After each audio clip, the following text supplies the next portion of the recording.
As people struggle to make ends meet during this pandemic, businesses and volunteers are stepping up. News 6's Ezzy Castro is at Second Harvest Food Bank with a closer look at how they're getting results for local families. The Second Harvest Food Bank of Central Florida just received about 18,000 meals from Walt Disney World after they closed their gates on Sunday night. Now, they say they're prepared to actually distribute more food amid of the coronavirus. We definitely are kind of preparing to push more out as we need to. A small group of volunteers at the Second Harvest Food Bank of Central Florida are filling up hundreds of boxes of perishable and non-perishable foods.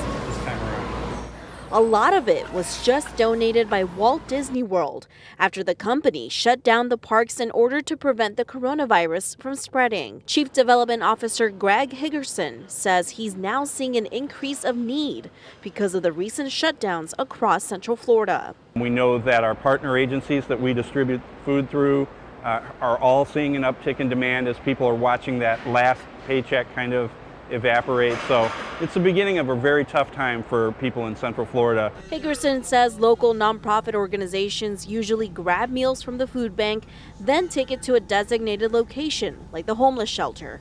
Now the food bank is preparing to distribute even more food through a mobile unit as places continue to close because of the virus.